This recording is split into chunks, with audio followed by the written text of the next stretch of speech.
Olá, amigos do canal Academia Olímpia. Hoje nós estamos aqui com Danilo Noronha, né? O Danilo Noronha, ele é um executivo pós-graduado em Finanças e Psicologia.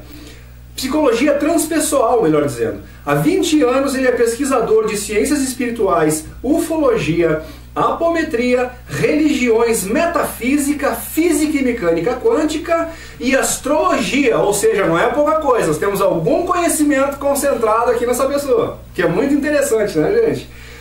E então nesses estudos que ele faz, né, ele vem desenvolvendo inovações conceituais, dentro de um campo dos fenômenos da espiritualidade.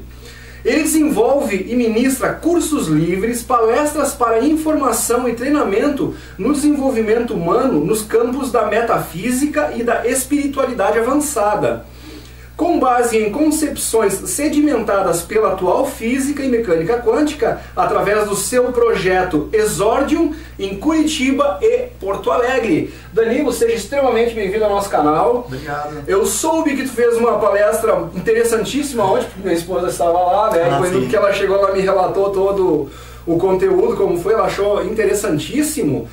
Então, dentro do que mais ou menos ela me falou que tu abordou ontem, né, a gente poderia dar um pontapé inicial no nosso bate-papo aqui, Danilo, falando da questão dos sonhos.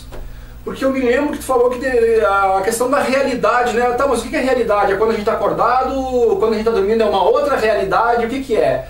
Na tua concepção, né, de acordo com as tuas pesquisas, os teus estudos, Danilo, o que é o que a gente poderíamos chamar a realidade do sonho?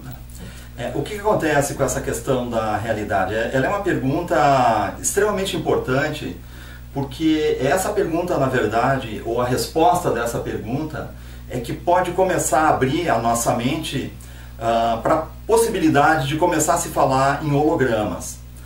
Quando você analisa isso que nós falamos na palestra, que envolve você tentar identificar dentro do teu sonho o que está acontecendo com a tua mente naquele momento, e quando você vê que lá dentro do sonho, no momento do sonho, você não sabe que aquilo é um sonho, por causa que a tua mente se deslocou, na verdade, para uma outra, vamos chamar uma plataforma, e quando ela está dentro dessa outra plataforma, naquele local ela nem sequer sabe que você tem um corpo físico e que esse corpo físico está numa cama dormindo, né? Então, no sonho, para a tua mente, a realidade é aquilo que está acontecendo lá. E você só consegue, então, saber que aquilo não era a realidade, então é quando você acorda. Quando você acorda é que tu vê que, não, só um pouquinho. Até aquele momento eu achava que aquilo era a realidade. Mas agora não, eu estou vendo que a realidade é isso aqui. Então veja que tem uma resposta interessante que sai desse tipo de análise muito simples, né? Que pode te dar um grande indicativo que, na verdade, para a tua mente, a realidade ela é o lugar onde ela em um determinado momento está. E não importa se você está num sonho ou você está no corpo físico que você entende como sendo real, para a tua mente sempre é aonde ela está que se torna a realidade. Então, se aquilo que era um sonho fosse produzido por uma informação entrando no teu computador biológico, no teu cérebro, e introjetando informações que envolvessem o que você vê, o que você ouve, o que você sente, o teu cérebro ia achar que aquilo era a realidade.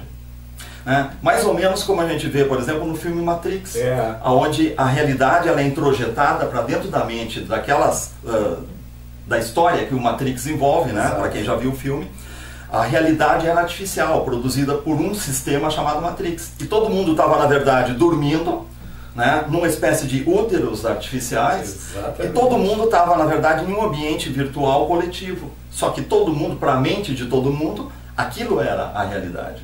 Aquilo poderia ser projeções holográficas dos corpos adormecidos? Aquilo é uma holografia, entende? Quando a gente fala em holografia, seria algo que você produz de forma bidimensional, na forma de sistemas, de programas, mas a ilusão para a mente, a ilusão cerebral é tanta que você não consegue distinguir que aquilo não é uma realidade. É uma programação muito bem feita, né? A gente foi programado para perceber essa realidade dessa forma, e até nós descobrirmos como desprogramar isso. Exatamente. Tudo envolve o que se chama truque quântico, né? Veja que o processo encarnatório, nós vivemos um processo encarnatório onde você está confinado, a tua mente ela está confinada em um ambiente que é feito, ela é produzido, é intencional isso, para que você não perceba que aquilo não é real. Claro. Porque tem uma intenção, na verdade, por trás disso, né? Nós não estamos aqui participando de isso que a gente chama de vida na Terra, encarnação. Tem mais coisa por trás. Uma casualidade, tem muita coisa por trás, tem um motivo para isso acontecer e tem um motivo para que tu não perceba que isso é real também. Tudo isso envolve uma grande história que foi uma das coisas que nós falamos na palestra ontem. Nós vivemos num pensamento cartesiano e esse pensamento cartesiano ele é formatado por aquilo que a sociedade te vende. Exatamente. Agora, para tu sair dessa visão que ela está extremamente fixada, sediada nos 5 sentidos, né? E você perceber que atrás daquilo que a gente chama de realidade existem outras coisas ali, então a quantidade de conhecimento que tu tem que agregar, ela não é uma coisa linear, não é eu agrego mais um de conhecimento e eu passo então para esse segundo ponto que é o pensamento existencial e não cartesiano, mas é uma quantidade como se fizesse uma curva assim, ó, exponencial a quantidade. Você tem que agregar muita informação mais para tu ter um pouquinho mais de entendimento sobre a matéria e sobre o que são os mundos espirituais. E a partir disso tu entender então o que é que tu está fazendo no meio disso tudo. Sem querer fazer trocadilho, né, Danilo? Mas para entender física quântica e mecânica quântica, nós temos que fazer um salto quântico na busca pela informação, né? É que a gente se assusta um pouco quando fala de física quântica, de mecânica quântica, nós achamos que isso são coisas recentes e novas. Na verdade, nós estamos falando de coisas muito velhas, né? Física e mecânica quântica é mais velho do que qualquer um de nós que está nessa sala aqui.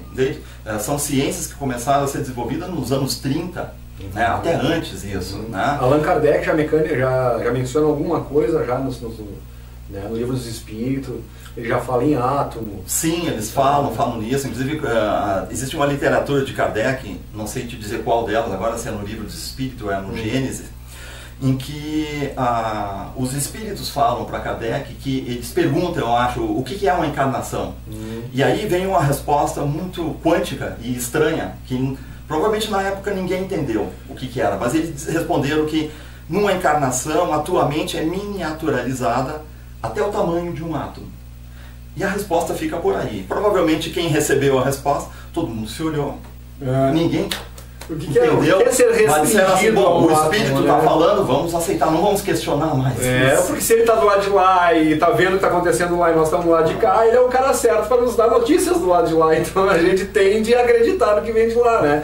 Embora o próprio Chico Xavier, ele falava em algumas armadilhas, que algumas pessoas que vêm de lá vêm com umas informações, né, não tão corretas e verdadeiras, porque às vezes o pessoal tem interesses, né, em algumas coisas, então tem que ser. É a mesma coisa como as pessoas, né, cara? De todas as pessoas, tem aquelas que têm a informação correta e tem aquelas que têm a informação, a desinformação no intuito de sempre alguma segunda intenção.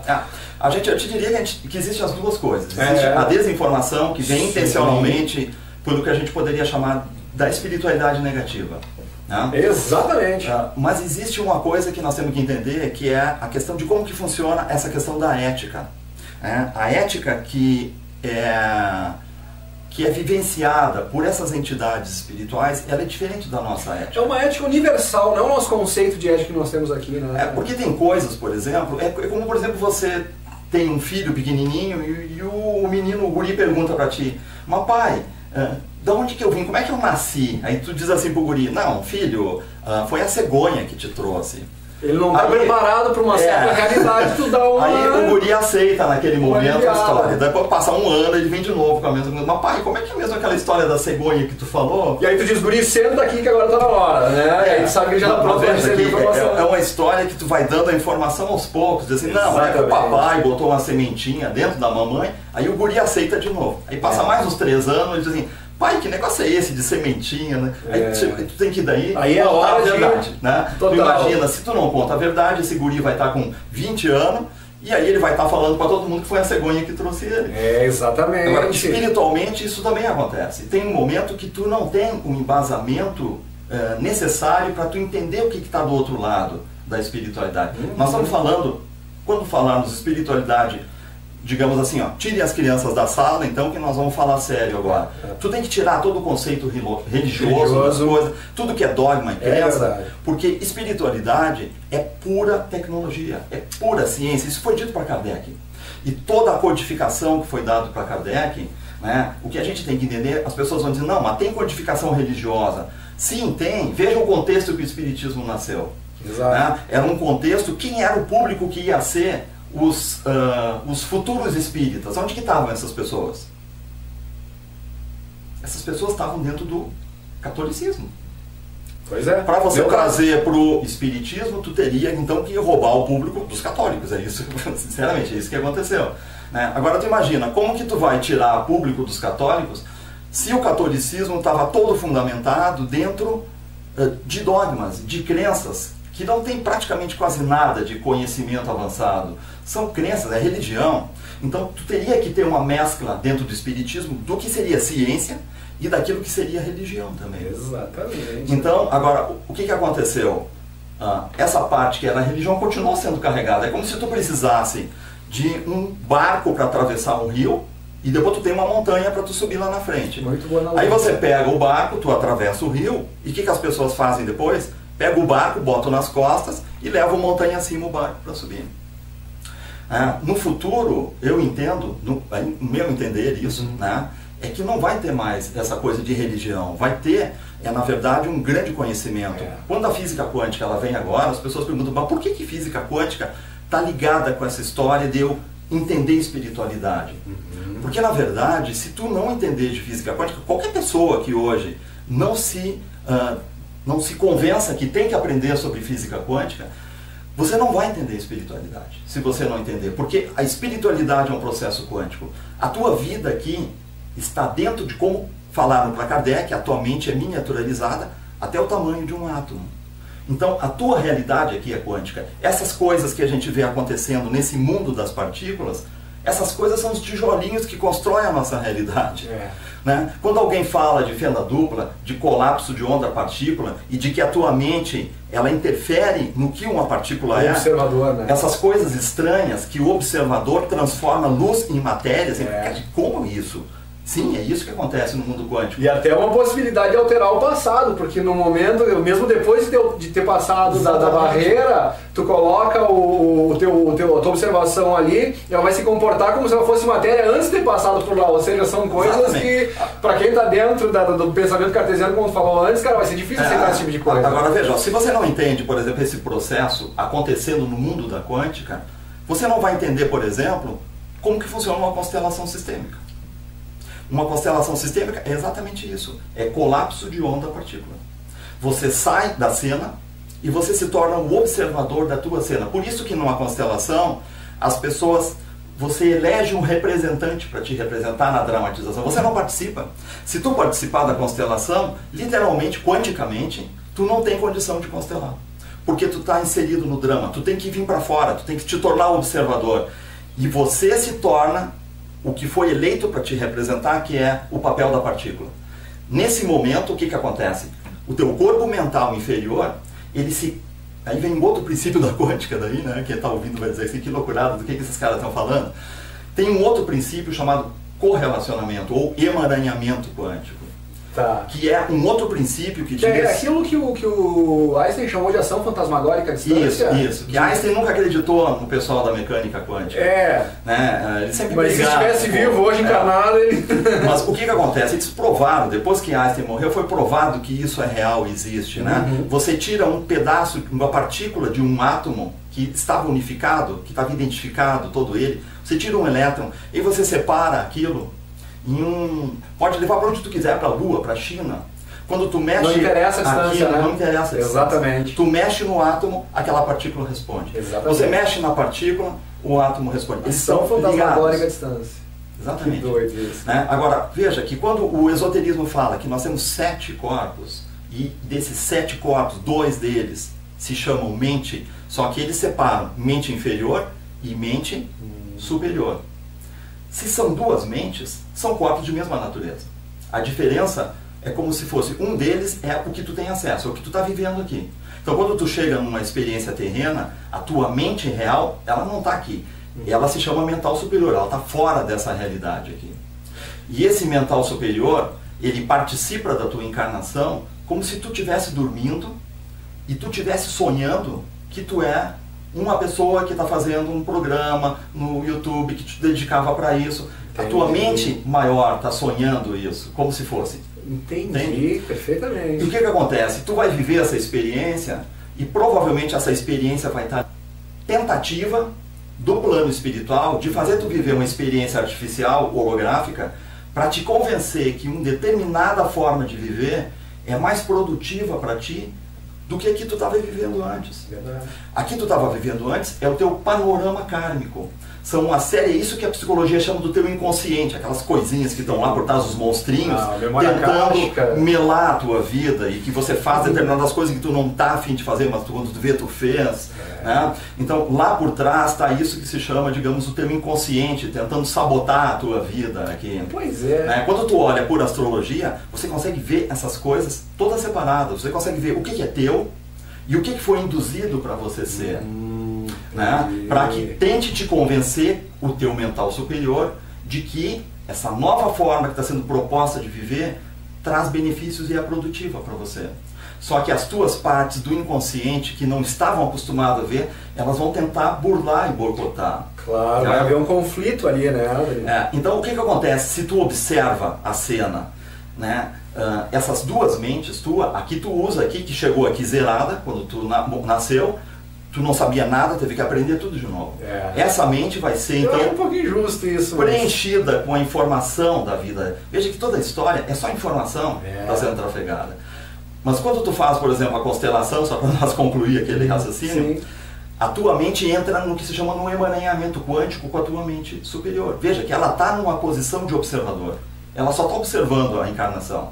Mas quando tu constela, você transfere a tua personalidade para o teu representante. E você vai para o mesmo papel dessa mente maior. Então tu te emaranha quanticamente com ela e tu passa a ser um observador também.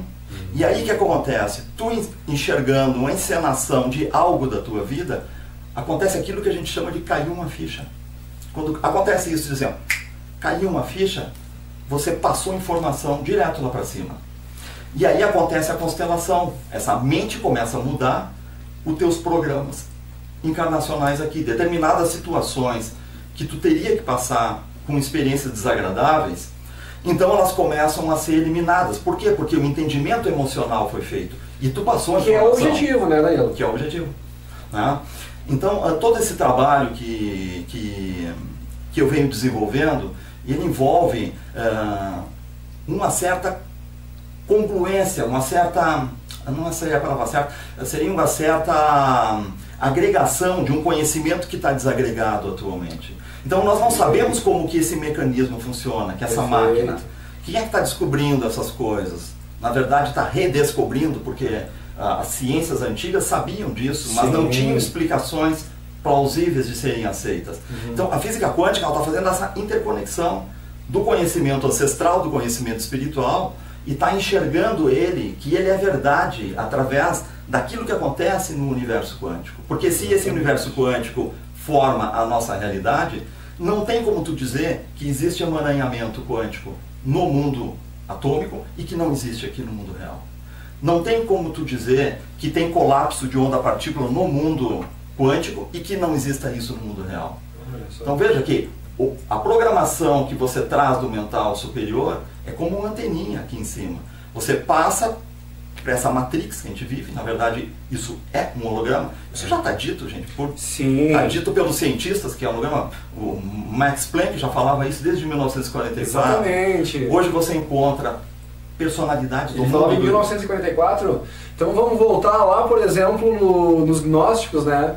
Que na verdade eles resultaram nos cátaros, ao sul da França, na Montanha dos Pirineus, lá que foi o último reduto dos cátaros, né, cara? E isso em 1400, ou seja, eles ainda duraram por 1000 anos. Depois da grande extinção ali, logo depois, os 400 primeiros anos depois da época de Jesus ali, porque eles começaram a ser bastante perseguidos, né? E dentro dos cátaros, os conhecimentos gnósticos que eles colocam lá, as escrituras que foram encontradas, falam muito dos textos de Nag Hammadi também, né? Sim, da biblioteca de Nag Hammadi. Exatamente, daí então eles falavam lá dos arcontes, eles falam do Yaldabaoth. Eu tenho um grande amigo, nós temos um grande amigo, o Yui, que ele fala bastante sobre isso também, né? Então, se tu for ver de 1400, já tinha os relatos do Yaldabaoth, de que o Yaldabaoth seria o nome que eles davam a essa Matrix, né? Que a gente conhece como Matrix agora. Então é bem como tu diz, não é uma coisa de agora, a gente está simplesmente redescobrindo. E Danilo... já que tu falou na biblioteca de Nag Hammadi, né, você vai ver que uma pena que não cuidaram daquilo quando descobriram, porque destruíram a metade do documento. Mas eu acho que foi intencional, né? sabe? É que foram camponeses que descobriram aquilo. Eles começaram a mexer nos documentos, que os documentos estavam, sei lá quantos mil anos aquilo está ali, né? E eles acabaram deteriorando aquilo. Tu tem que ter todo um cuidado, né? Um conhecimento para tu poder acessar. Mas é interessante que esses documentos trazem muita informação que você olha que a princípio ela pode ser considerada esotérica.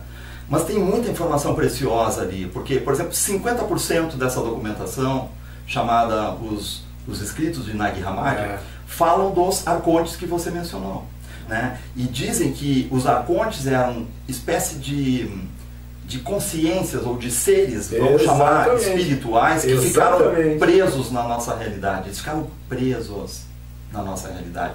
Então quer dizer que eram consciências que não eram dessa, vamos chamar então, mundo dimensional que nós pertencemos. Eles eram de fora dessa realidade. Eles vieram fazer alguma coisa aqui. E algo aconteceu que eles ficaram presos aqui. Né? Quando a gente olha quem eram esses arcontes, eles não eram nenhum cara bonzinho, vamos dizer assim. Pois é.